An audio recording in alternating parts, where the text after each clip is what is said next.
so well in there. Oh, Mr. Bond.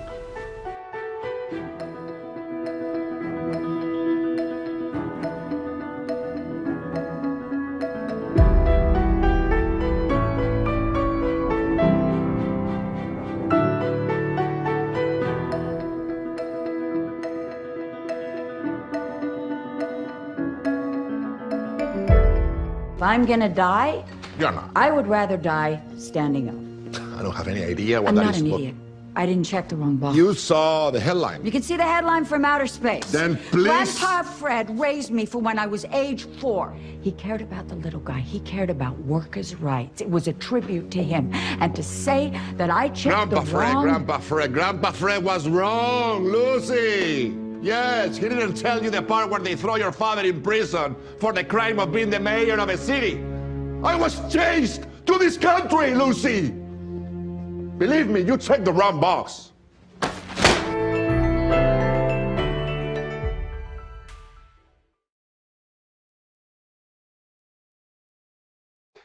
Hi there, this is Geoff Edgers. I'm the national arts reporter here at the Washington Post. Now, I Love Lucy. It's hard for us to even understand this today with TikTok and 5 million publications and the internet and our phones.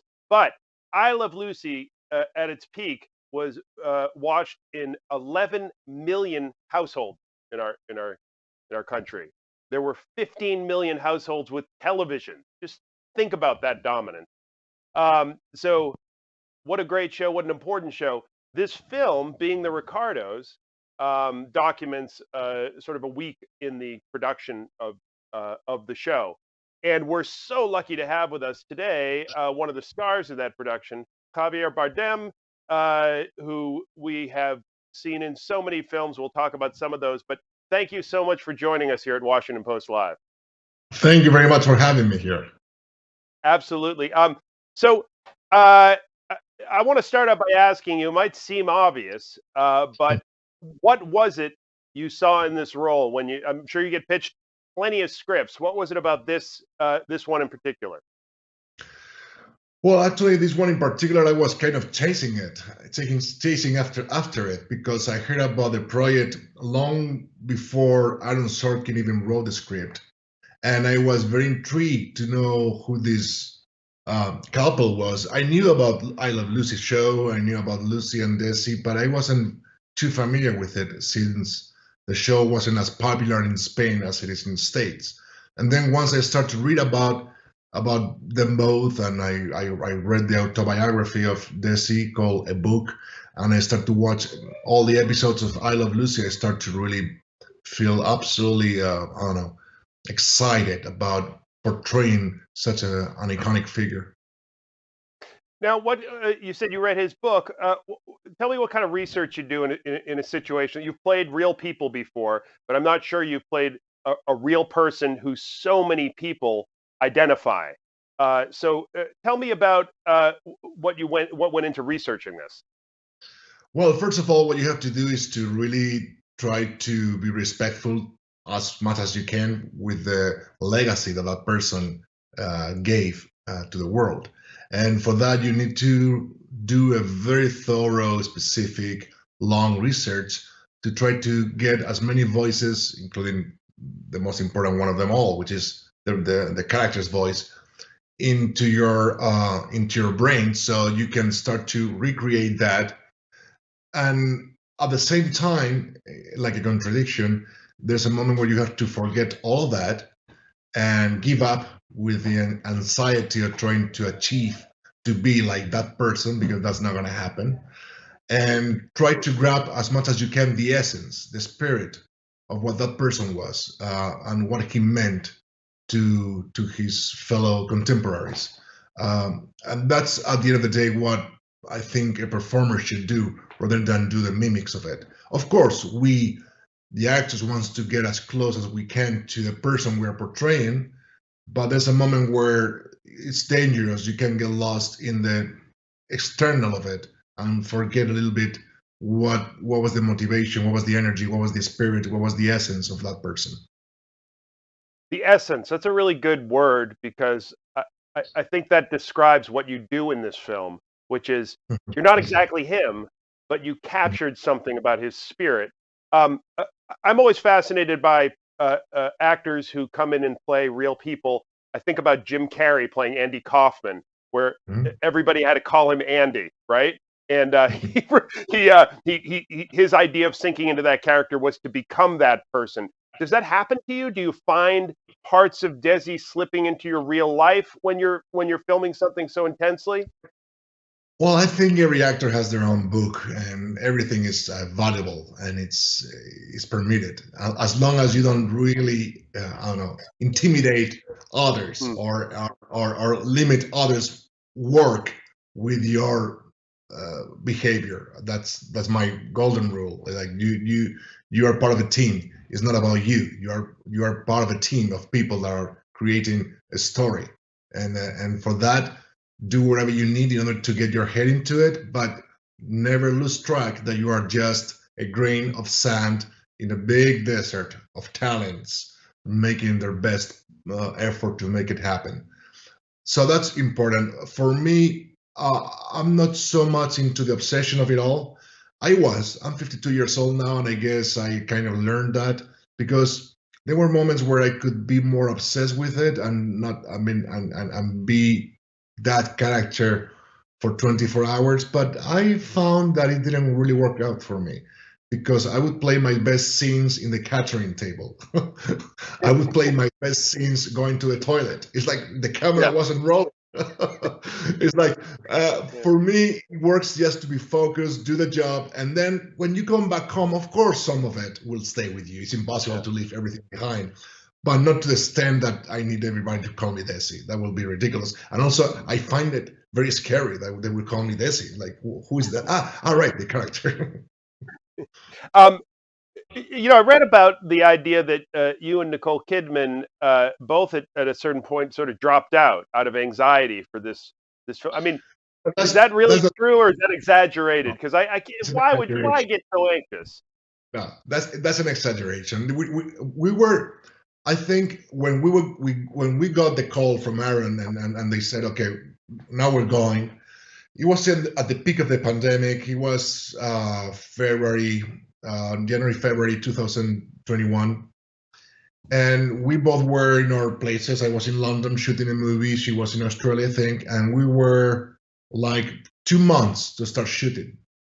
And of course we got nervous because both of us felt we didn't have much time to prepare as it was needed. And that's what we shared with Aaron Sorkin, saying, I don't know if we're going to be able to achieve what we need to achieve. It's a huge mountain here because we have not much time. The movie was put together very, very rather quickly. I mean, kudos to the production team. And then all of a sudden we had, I don't know, 2 months and a half to prepare for the role. And that's what scared us. But we never said, I'm pulling out. No, we never said that. I mean, we both knew from the very, very first moment how great characters they were and what a great opportunity to really work with Aaron Sorkin's magic words. Yeah. Did I also read, and forgive me, I'm finding information out there in the world and then I'm correcting it with you here. That is our job. This is a fact correction mission. Did you work with a? Not everybody does it, so that's a good thing. That speaks highly of you. Can't trust everything you read, my friend. Did you really work with a comedy coach? Is that true? Well, I work with a clown coach. Yes, I work with a clown coach as much as I could, knowing that there was a very tight frame of time where I have to do lessons, singing lessons, conga lessons, guitar lessons, Cuban accent lessons, English speaking lessons, then reading the book, then watching the episodes, and all of this while I was shooting The Little Mermaid. So it was kind of an intense time. And yes, I had like 4 or 5 sessions with a great clown that I know from Spain that will help me to find the physicality of his. Are you a juggler? Can you do that?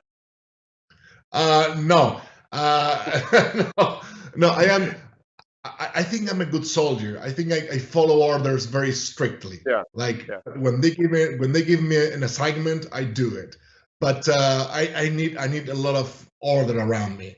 And the good thing is that when you have so many Zoom classes, there's an order to follow, and that's what's kept me going on the right track and not getting the attention to what it was wrong to do, which is to, for example, realize how iconic and huge these characters were. I never thought for a second, oh my God, I'm never gonna get there. I'm never gonna be able to, I don't know, fulfill what everybody's expecting of this character. I never had time for that. I just was only focused on trying to get as close as Desi as I could. So you mentioned guitar playing and playing the bongos and singing. I think we have a clip here of you as Desi doing some of these things. Folks, do we have something? Yeah, maybe. Maybe we don't. I don't know. I've seen the film, so. But you do play guitar, which you don't play guitar in real life, right? No, I look at my fingers. I mean, to learn when you are 52 years old, play guitar by Zoom, it's like it's impossible. It's like so all the teachers, all the masters that were teaching me all these things were so patient and so nice and so, I mean, protective, because they were all despair, saying, no, there's not gonna be ever a possibility of this guy learning to play congas or guitar by Zoom. But we did it. We did it with consistency. We do have a clip. I'm sorry. Remember, we're the Washington Post. This is not a TV network. So once in a while, it takes us a minute. But we found the clip. Can we roll the clip of Javier as Desi?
That was fun. Do you sing in real life? Have you ever been a singer or no?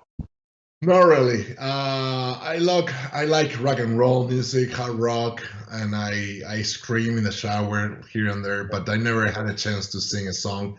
But funny enough, Rob Marshall, which is an amazing director, and I adore him as a director and as a friend, he was the first person to trust me in singing a song. And actually, when the offer of Desi came, I was doing Little Mermaid, which is a musical. It's the first time I was ever going to sing a song. And but what I learned is that it's a muscle. It's a muscle, and if you and as any other muscles, if you rehearse and if you train, there's a moment where the voice comes out. And so I don't think it's that difficult. I think everybody can sing if they put into it, if they put the effort into it. Yeah, I think you sound great. And now I brought a prop because there's another thing I read. This record, right? You like this record? Oh yeah. So there we go. AC/DC, Highway to Hell. Is it false though? I read somewhere that at one point you learned much of your English from the record Highway to Hell. Is that accurate, and is that safe for children? Of course, it's not safe for children, but listen, I have an 11-year-old, and he's learning English with Highway to Hell as well. So, and let me tell you, with the things that have been said today, that are being said today in different songs, Highway to Hell is like for infants almost. Yeah. But yeah, I learned my English when I was very young, 8, 9 years old, by trying to understand the lyrics. So I will read and translate, and I will sing them out loud. Yeah, I'd say the first concert I saw was AC/DC when I was 13 years old. in Boston, and it was like not cannons and Angus Young, and God, what a incredible experience, right? Yeah, amazing. I saw them last time. It was 2015 in Spain, and it was amazing that these people what they can do on stage is crazy. Yeah, and if you blur your eyes, it doesn't look weird that there's like a 70-year-old man wearing a schoolboy's uniform. So It's something that came up during this during being the Ricardos, and forgive me because I don't actually know if this is true or false. There were questions about whether it's okay for a man from Spain, you, to play a man who was from Cuba. First of all, do we know who actually accused you of that? Did people get upset about this, or was it just like people say? no, it is true, and I know that they weren't. That's why I was searching for the role, and while I was trying to know the state of the project itself, I knew they were looking for other actors, and I was fine with that. I said, okay, it makes sense that they are looking for Cuban actors or actors with Cuban blood or Cuban family, but for whatever reason that didn't happen, and they came back to me, and I was like, okay, I'm ready, and I'll do whatever I can in order to worship him and worship his origins and worship who he was and his accent and his culture. I understand that. I think it's a fair discussion to have more representation of the minorities on movies. As much as I defend the right for any actor or actress to play a role, even though she is not from that place or she doesn't have the same sexual orientation that the character, because that's what we do for a living. We create characters. I'm fine with those, in this case, Cuban actors or Latin actors being the first option that a director should go to in order to cast a character like Desi, of course. But if it doesn't happen, or the director feels like, no, I want this other actor because I think he's going to have what I'm looking for whatever reason, then we should respect that, because that's what we do. We become people that we're not, and that's the art of our craft, and that's also the challenge, and that's what we admire so much when we go to a movie theater. How far has gone the actress or the actor to get as close to that character as possible? That's part of the job, and that's part of the pleasure of it. It's so interesting because where I first was exposed to your great talents before Night Falls. I remember that film. Right. Love that film. And Okay. that discussion, you were playing a Cuban poet who was gay Absolutely. and persecuted, and it was beautifully done. I don't remember at that time in the world anyone saying, for Pete's sake, that guy's not a Cuban poet. Yeah. And I mean, another great example is you play in The Sea Inside, you play a quadriplegic, and he was from Spain, but you obviously, were able-bodied. So tell me something. When you think about this, you want to find people, minorities, people who are not often given the chance roles, but also it's not like you're a guy who people have said, boy, he's had it so easy. I mean, you are from Spain. English is not your native language. And how do you keep yourself from getting frustrated in hearing these kinds of criticism and stepping back and saying, boy, I got to think this through a little bit more? I don't step back in the sense that I think I support it. I support the discussion. I support the fact that the directors and producers should go and cast as fair option the people that are from those places, or I mean, if we are talking about a character that is gay, fine. Of course, if you want to find an actor that is openly gay and wants to go with the role, and he really can give you what you're looking for, of course, go. But what if it doesn't happen? Then what should we do? Paralyze the project? Should we condemn any other actor for not being of the same sexual orientation that the character he's supposed to play? Should we ask for passports before any other actor to see where they're from before casting them for anything? Should we ask them their sexual condition or their sexual orientation before giving them a role? Are all the actors and actresses happy enough, open enough about their sexuality to say publicly? What happened with all these actors and actresses that are gays, but they don't want to share, and they are playing heterosexual characters? Should we banish them? Should we forbid them to play those roles? I mean, it's complicated, and at the bottom line is, like, as I said in an interview, if we're going to go as far as we can with it, then we should start by forbidding any actor playing Hamlet unless they were born in Denmark. And that's how crazy it can get. And let's not forget, that's what we do for a living. And some of the most amazing ever historic, iconic performances of all time has been done by actors who were not from the same origin. Marlon Brando, The Godfather. Meryl Streep, Margaret Thatcher. Daniel Day-Lewis, Abraham Lincoln, and many others. I mean, so it's fine to have the discussion. I support the minority. And one last thing, there is no such a thing like a Spanish character. I'm from Spain. We don't have Spanish characters in any movies. It's very hard. I mean, I've worked outside of Spain for 30 years, and I found only 2 Spanish characters. One with Woody Allen, because it happened in Spain, and the other one, Capitan Salazar in Pirates of the Caribbean, because it was Spanish, because I was playing it. There is no such a thing as Spanish. So what should we do ourselves? Cannot we act if we really work hard on trying to match the accent, like in Before Night Falls, or in Desi Arnaz, or in Pablo Escobar?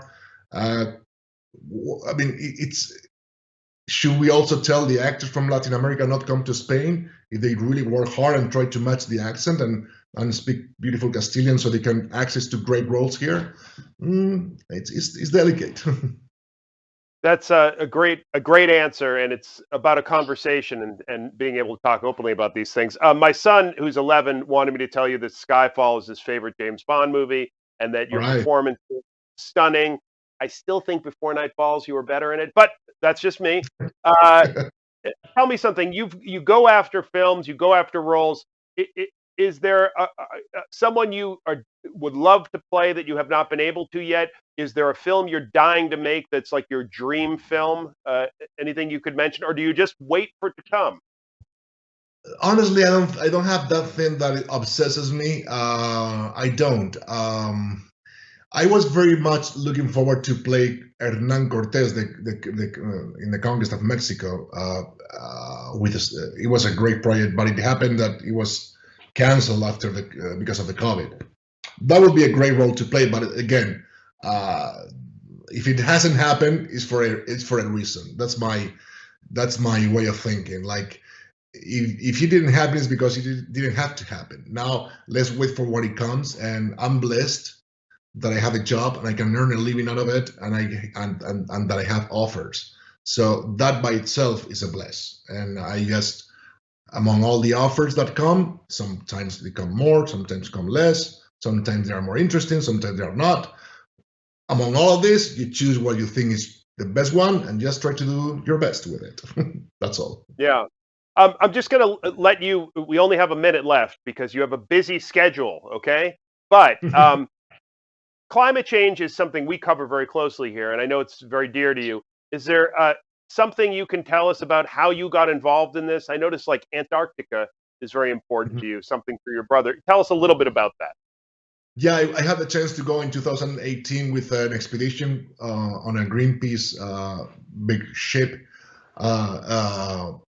to the Antarctica and see in firsthand the amazing work they all do, the biologists, the scientists, the people that are really spending their lives entirely saving and caring for our human place, human health, and that was a wide eye opener for me. Like we all know what's going on, but when you see it firsthand, and when you see all these glaciers melting down, and you see that there is plastic in the waters, in those waters that haven't been sailed yet, it's like, wow. I mean, we have a huge responsibility, and it has to happen with the governments. I mean, we need a strong policy that really guide us through a more environmental situation, because we as citizens, we can do what we can do, but we have to really pressure the governments to really make a big step forward into a healthier planet. That's for sure. Do you have any? I mean, I have my my Fauci mug, which I love using. But it's like everybody's arguing about everything. Some people are saying there's no climate change. What can we do as human beings to actually try to help with this situation? And because it is so hard to get anything done these days. Absolutely. Yeah, we are all so sensitive about everything. Everything is about criticizing each other and throwing things at each other. What can we do? I don't know. I think we have to support the youth, the younger generations. They know, they are on the streets, they are marching. They are Greta, for example, is a biggest example. They know, they care, they feel is their future, what's on stake, which is true. Everybody's future, especially theirs. And we have to support them, and we have to really give them the room for them to speak and try to bring the media attention to them, because they know. Well, look, I can't tell you how grateful I am that you've been here. Anytime you want to come to the National Arts Bureau, we'll put on Girls Got Rhythm. I'll turn it up to 11. Dun, dun, dun, dun, dun, dun, dun. Yes. Right. I mean, for God's sakes, is there anything better? So, look, good luck with this film and with the next film, and we'll be watching. And I'm so pleased that we got to talk about this. Have a great day. Thank you so much for your time. I loved it. Thank you. Sure. All right, folks. So look, guy's one of the greatest actors that's ever lived, and we got him. All right. So visit WashingtonPostLive.com. You'll see other programming. We've got stuff across the board, fantastic programming. And I'll look forward to seeing you next time. Thanks so much.